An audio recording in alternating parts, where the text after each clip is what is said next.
It was midday, bright sun. I was carrying flour from the mill to my sister's house. Just 2 kilometers. The path was empty. Safe, I thought. Then I heard nothing. Not a sound. Just wait. Crashing into me from the side. I hit the ground so hard my lungs emptied. When I looked up, I saw stripes, yellow eyes, teeth, so many teeth. It grabbed my shoulder and started dragging. I screamed, but no sound came out. 50 feet, 100. I remember thinking, this is how I die, in daylight. 2 kilometers from home.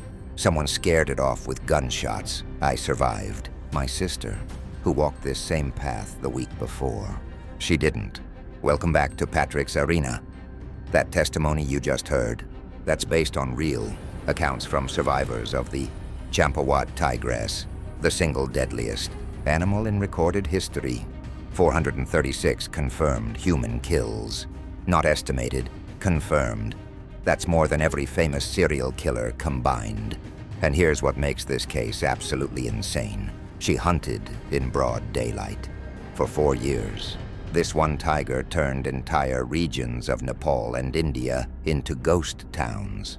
Villages abandoned, fields empty, children refusing to go outside even at noon. But here's what nobody tells you about this story.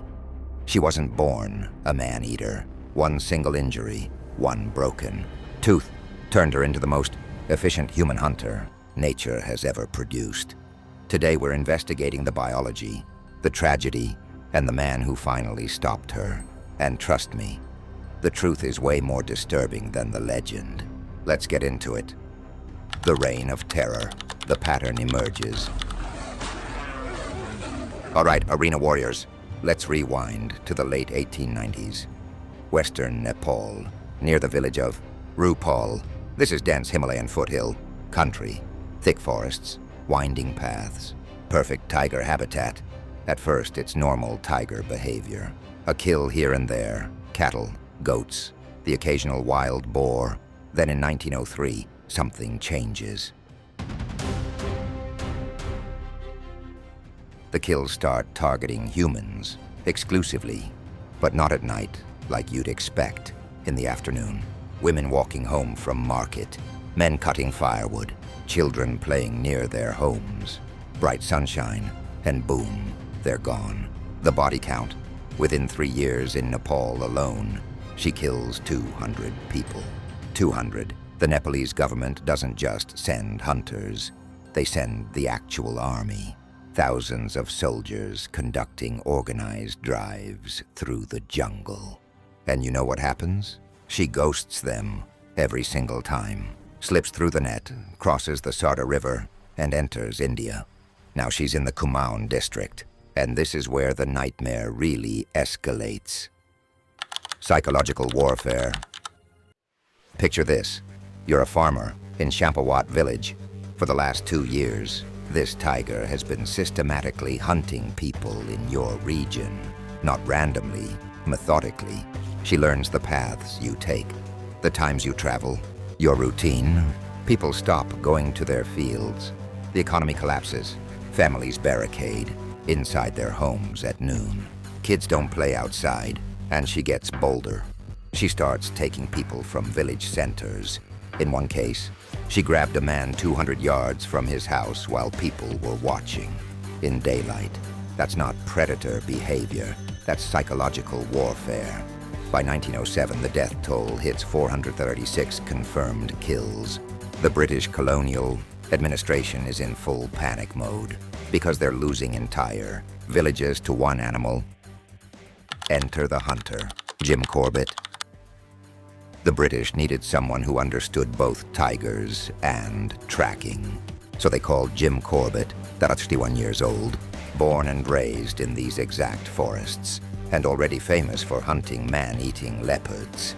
But here's what makes Corbett different from other hunters. He didn't see man-eaters as monsters. He saw them as crime scenes. He wanted to know the why. The hunt begins. Corbett arrives in Champawat and starts investigating. Kill sites like a detective. He's studying paw prints, pug marks, they're called, measuring stride length, analyzing attack patterns. He notices something immediately. This tiger is targeting the easiest victims: women, children, the elderly, people who can't fight back. And she's avoiding any situation where she might face multiple adult males. That's not normal tiger behavior. Healthy tigers take down 500-pound buffalo. They don't specialize in humans unless something is fundamentally wrong. For weeks, Corbett tracks her, sets up ambushes, uses goats as bait. Every time she outsmarts him. But he's patient. He's reading her movements like a book. Finally, April 1907, he gets word of a fresh kill near Champawat village. He rushes to the scene, and there she is. Massive female Bengal tiger, 9 feet long, feeding on her latest victim. The confrontation happens fast. She charges. Corbett fires twice from his 450 rifle. First shot hits her chest. Second shot, shoulder. She goes down 20 feet from where he's standing. And when he examines her body, that's when everything makes sense. The tragic truth, the broken mouth.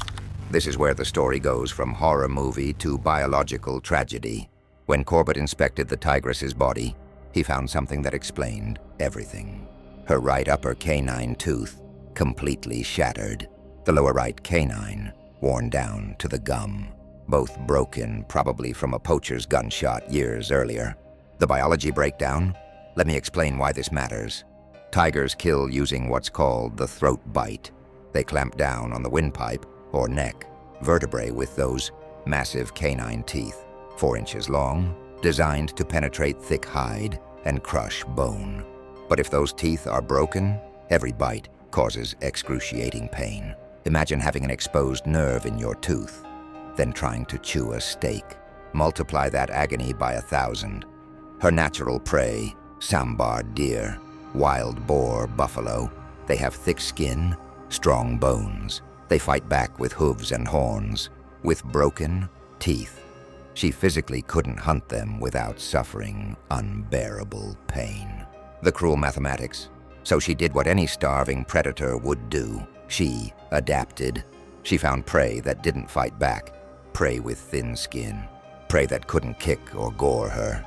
Us, humans, were biologically soft targets. No thick hide, no horns, no fighting claws. For a tiger with a broken mouth, we're the path of least resistance. She didn't choose to become a man-eater out of malice or bloodlust. An injury, probably caused by humans in the first place, forced her into it. And 436 people paid the price for that one bullet wound. So was she a demon like the legends say? No, she was a disabled predator backed into a corner by pain and starvation. But here's what really gets me about this case. The Champawat Tigress didn't operate in a vacuum. By the early 1900s, British colonization had already devastated these forests. Tea plantations were replacing jungle. Natural prey was being hunted out. Tigers were being shot for sport. The entire ecosystem was collapsing. This tiger was a symptom of a much bigger problem. Humans destroying predator habitat, then acting shocked when those predators turned to the easiest available food source. Corbett's transformation. And Jim Corbett, killing the Champawat Tigress, changed him forever. He went from legendary hunter to passionate conservationist. He spent the rest of his life fighting to protect tigers and their habitat. He co-founded India's first national park, Jim Corbett National Park, which today protects over 200 tigers. In his own words, tigers don't become man-eaters by choice. Circumstances force them. He understood that the real monsters in this story weren't the animals. They were the systems that put them in impossible situations. So here's my final analysis. The Champawat Tigress killed 436 people. That's a fact. But she was also a victim of human encroachment, of poaching, of an ecosystem in collapse. What do you think? Was Jim Corbett a hero for stopping her, or part of the problem that created her? Drop your take in the comments, because I genuinely want to hear different perspectives on this. And real talk, have you ever had an injury that completely changed how you had to live your life. Maybe not on this scale, but something that forced you to adapt. Share your story below. This community is built on real conversations. If this investigation gave you a completely different view of man-eaters, smash that like button and subscribe to Patrick's Arena, because next week we're analyzing another Jim Corbett case, the Panar man-eater.